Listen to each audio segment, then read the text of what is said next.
Welcome to the Lexington Public Library's Tales from the Kentucky Room podcast, where we discuss everything Lexington and Fayette County history. I'm Mariam, and in each episode of this podcast, we will feature a guest that will share a piece of local history. So thank you for tuning in and enjoy.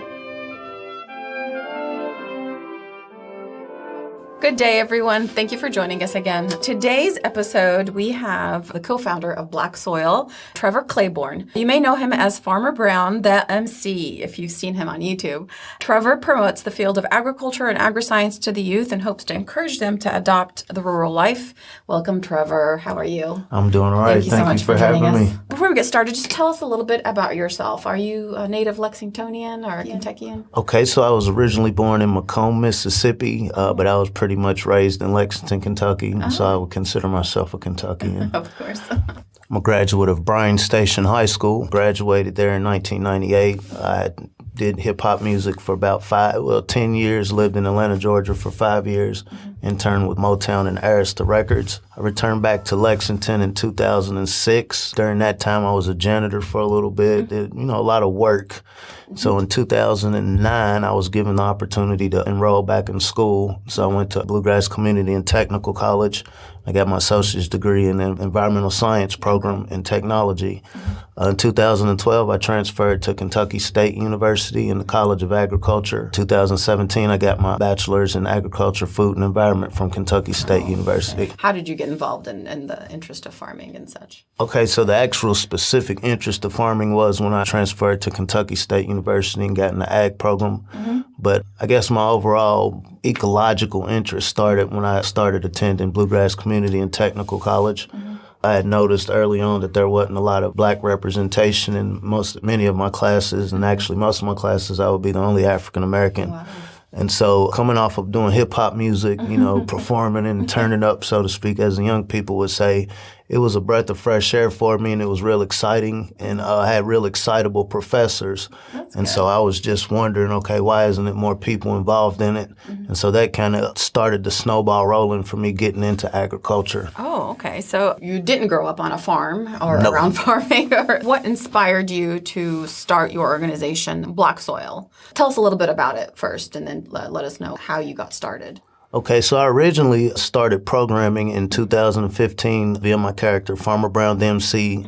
That was my junior year practicum project. And so the concept was using hip-hop audio and video productions to teach agriculture.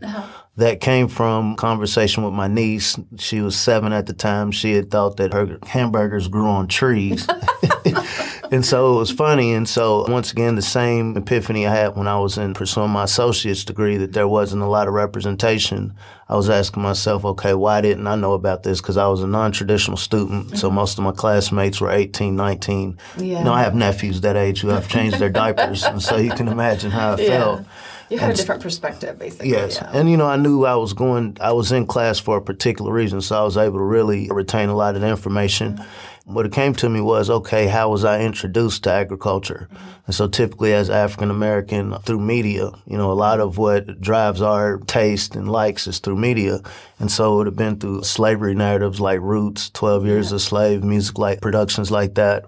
If you look in social studies books, the only time pretty much you're going to see black people involved in agriculture, it'll be like a black and white picture, a slave picture. And so, I came up in the time of Michael Jordan and rap music. And so if you give me a choice between doing what this person in this black and white picture is doing versus what this person is doing on the court, it was a no-brainer at that time. And so that was kind of the premise of the Farmer Brown the MC project, like how to make, because it's a very touchy topic when you really break down, of course, yeah. All of the dynamics around it. And so I was thinking, okay, if I was wanting to get my niece interested in this, okay, I know she's young now, so she's not going to be going to college in the next 2 years, but what could I do to introduce it in such a way where it's not as depressing looking? And so if you think about the impact that hip-hop music has, not only in listeners, but just advertising and marketing around the world, it was kind of a no-brainer. I had spent the majority of my functional life doing hip-hop music, and so at that time I was trying to figure out, okay, what Because, agriculture, like anything else, it's a team sport. I mean, there's 3.5 million farmers in North America, and so their success is based on being able to work together in the system. And so that was one of the things that I learned, during my undergrad studies, that, okay, I might not have the greenest thumb in the world, but say if you have a good farmer out in the rural areas that's not able to connect with possible urban consumers, okay, there's some niches between there. And so Farmer Brown is more of an educational kind of ag marketing character.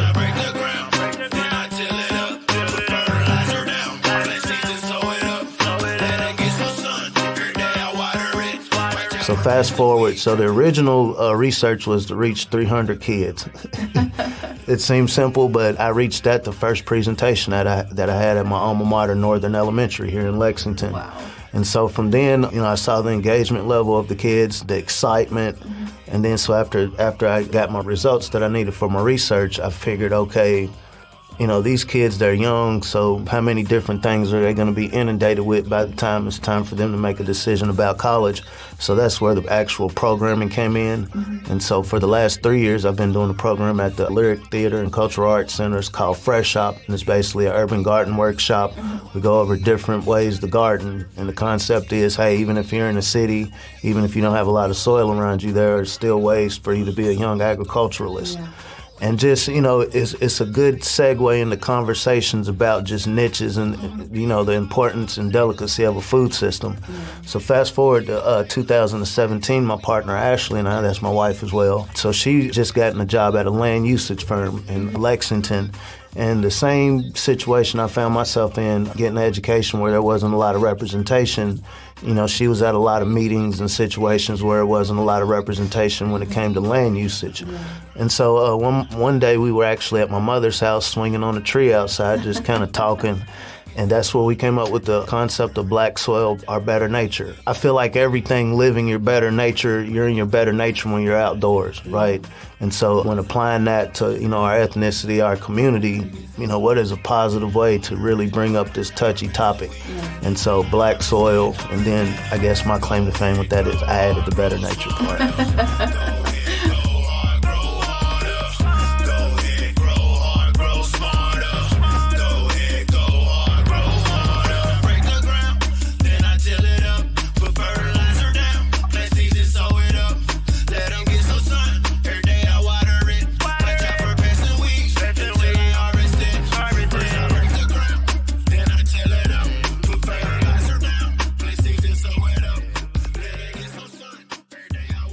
Can you talk to us a little bit about the long history of African Americans in Kentucky, in particular through slavery, and why we see less and less African Americans involved in agriculture and agri-science? Okay, so I would never put myself in a space to speak for a whole group, but through my experience, different farmers that I've worked with. And so I do know the peak of African Americans involved in agriculture was in 1910. When we represented 15% of the farmers in the country. That's right. That number is now down to 1.4%. Wow. So you think about the civil rights era, you think about all of the progress that's been made in certain other social areas. But when you look at land ownership, which is, the cornerstone of wealth, we've drastically declined. And so it would kind of depend on who you ask, but there's different reasons. Obviously, there's been a broader cultural shift away from agriculture. In general. This is the tech age where, I'm not going to go outside if I can sit inside and be comfortable. There's a little bit of that. There's obviously been some nefarious aspects that affected it. What most farmers understand, okay, you can't really predict the weather. And so one of the benefits of having a centralized government is, hey, can you come in and help me if I'm falling short? And so during that time, especially around the Depression, when you started to see this number drop, the USDA, with the trickle-down concept, a lot of times it wouldn't trickle down to the black farmers. So a lot of times they would have to give up their land. Yeah. A lot of them lost their land. Yes, a lot of people lost their land. Also during that time, the Great Migration up north. So around this time, this is when agriculture started getting more commercialized, and then you had a lot of factories going up north. And so, I make this joke with Ashley a lot. So down south, a lot of the women said, man, I'm not staying on this farm with you. I'm going up north and getting me a car. And so as funny as it is, so that was a dynamic. It is. When you think about sharecropping, that was kind of debilitating because it was a thing like, okay, no matter how much I work, I'm constantly in debt, right? And so kind of rewinding, I have to skip around because like I said, it's a very complex, topic. And so if you think there's a group, whether you want to call us black, green, purple, or green, you did something for 400 years for free. Slavery. And you did this day in and day out, you would assume that, okay, you're pretty good at this, right? And so that was one of the things that kind of got my mind going like, okay, this is something we're absolutely good at. Why isn't it more of us involved in it? And so like I said, I don't know if you've heard of the story about Black Wall Street in Tulsa. No. Okay, so this was in the 1920s. There were a lot of, this is after slavery was over and a lot of African Americans started dispersing around the country. There were little hammocks or towns where, the black agriculturalists, the scientists, the craftsmen, built formidable communities. And there, sometimes with the government's help, sometimes with hate groups, these towns were destroyed just out of hate. I couldn't give you a reason other than just hate. Hey, you have something, I don't think you should have it, so I'll destroy it. And so, that's a part of it. Like I said, some of the cultural aspect of people wanted to go north to the factories and work because that seemed to be a better option. We now see, once again, all farmers in America are now experiencing like, okay, a lot of those jobs that their great-grandparents had, they're no longer here. Yeah. And so, once again, when we find ourselves in this corner where, this industry's kind of threatened like it is, once again, the black farmers aren't really getting the help that they need because, once again, you have a whole country of farmers, the 3.5 million farmers who are needing assistance. Yeah. Yeah, thank you for that background. But bring us to today. Do you see a big shift back to farm living or people just wanting to grow their own food? Do you see that shift happening in the last few years? How do you encourage people to go back to the land? I absolutely see a shift. To gauge the magnitude, it would depend on what vantage point you're looking at it from. If you're looking at it up close, it seems very slow and dredging. Yeah. If you're looking at it from a far distance, it excites me because, some of these buzzwords are starting to catch in the community. People are starting to inquire about healthier food, organic. Yeah. It kind of seems like a vague concept or definition, but the fact that it's a part of people's lexicon now, that's promising. So now, the conversation isn't necessarily explaining what it is. Now the conversation is, now what can you do? What are the action items around this? What is the accessibility for people to become involved in the agricultural industry? How easy is it and how affordable is it? So realistically, and this kind of goes into the concept of my programming. And so once again, I'm coming from a place that never had a farm, don't have any air property passed down to me. Yeah. But my wife and I, one of the main cornerstones of our relationship is we want to build something that we can pass down to our twins as they get older. And so I feel like whoever I'm speaking to, I'm more so speaking with, like, hey, let's hash this out. What can be done? What are some strategies? I'm not going to lie, as an extension agent, I'm not going to lie and say, oh, you can just, once you learn how to grow something, you can be a farmer. It's definitely not that easy. But once again, the thing of networking, we have 900-some thousand acres in Kentucky alone that's just left alone. Because what you had tobacco farmers. Obviously, tobacco went out as a viable crop. You had soy farms, okay, because of the trade war, we're not selling as much soy. So you have a lot of this land up for grabs. Yeah. My thing is, okay, if you can teach or just engage a younger generation to see the value of that, and this goes back to looking at it from a distance. You can see the value of this land, okay, if you're in, say, 10th grade now, spend the next few years kind of looking at what is your niche within agriculture. Because these farmers who still own this land, these companies who are still, need a younger workforce, develop something that you can get good at. Don't let another 10, 20 years pass that we don't understand how important agriculture is. One of the promising things is, so say the farmer in 1965, there was no such thing as social media. You might have had the best watermelons around, but if you didn't have a way to get them to the community, it didn't really do you any good. I'm optimistic in those opportunities for the younger people. As far as just, somebody wanting to go buy land, that's very complex. It's very challenging because, you have to have capital to start it. Extension, I talk to a lot of farmers that are interested in getting started, and there's an excitement And, I would like to see myself as an optimistic person, but I think I'm more a realist than an optimist. It takes networking. Definitely. It really takes, obviously there's different forms of capital. So this is one of the things we studied in my undergrad. So sometimes, okay, maybe I don't have the cash to pay you to come help me on my farm, but hey, maybe you come help me on my farm, I help you build your fence. Okay, maybe you have a tractor, but I have a good connection with where we can get some seeds. Let's swap. And so it's really, and I hate to keep digressing away, but it's really a good conversation starter and analogy for so many other aspects of living. Like, hey, we're kind of in this land together, regardless of what we look like, regardless of how we feel about one another. We all want to eat. We all want the best quality of life for our offspring. Hey, if the world population, so we're at 7 billion now, and I think 2050 we're supposed to be at 9 billion. And so one of the points I stress to the children that I work with is, hey, by the time y'all get old like me, y'all are going to have 2 billion more people on the planet that are going to want to eat. Justifiably so. They're going to want to have a quality of life. They're going to want to get on the digital devices. So all of these are things that require energy from natural resources. And obviously to eat, you're going to need food. And so I try to get the kids to think about, okay, what niche can I hold within this? Am I an artistic person? Because guess what? Everything we eat, somebody has sold to us, right? Like I had to advertise this to you.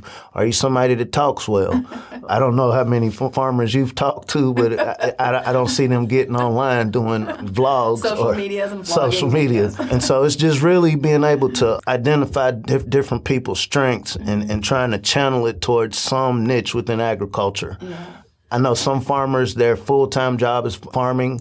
I know some farmers, they have regular full-time jobs, but they do just as well with their farming operation. So it's not any one way to be an agriculturalist. But I think as long as there's this passion and desire, long way around answering your question, yes, there's opportunity, but it's not necessarily an easy one. Yeah, and that's what fascinated me about your organization is you provide that network for the local farmers to be able to hopefully increase the awareness and help sell their crops and bring them back to the land.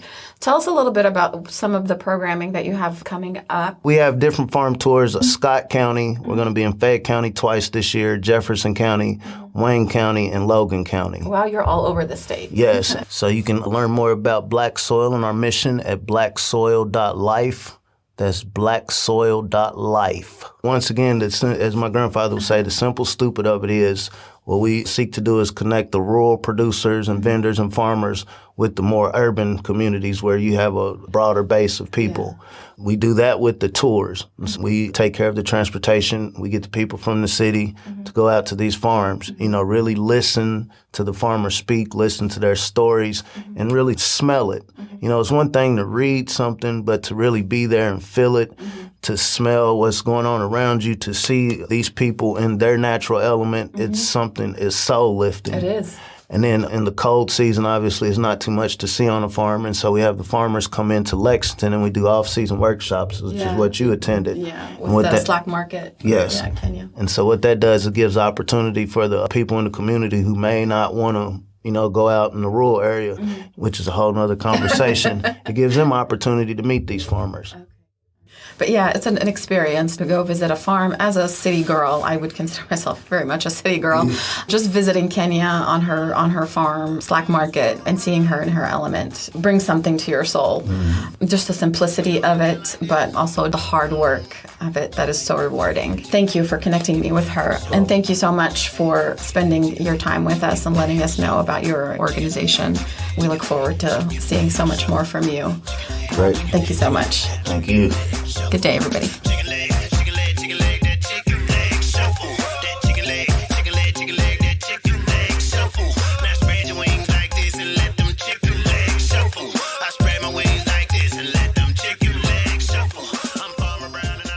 Thanks for listening to Tales from the Kentucky Room, a podcast brought to you by the Central Library's Kentucky Room staff at the Lexington Public Library. If you enjoyed listening, please take a minute to subscribe, rate, and review the podcast on Apple Podcasts and Stitcher. If you have any questions about local history or genealogy research, you can visit us in the Kentucky Room to use our collection and newspaper microfilm, or you can email us at elibrarian@lexpublib.org. That's elibrarian@lexpublib.org. I'm Mariam, and we'll be back with another trip down Lexington's memory lane.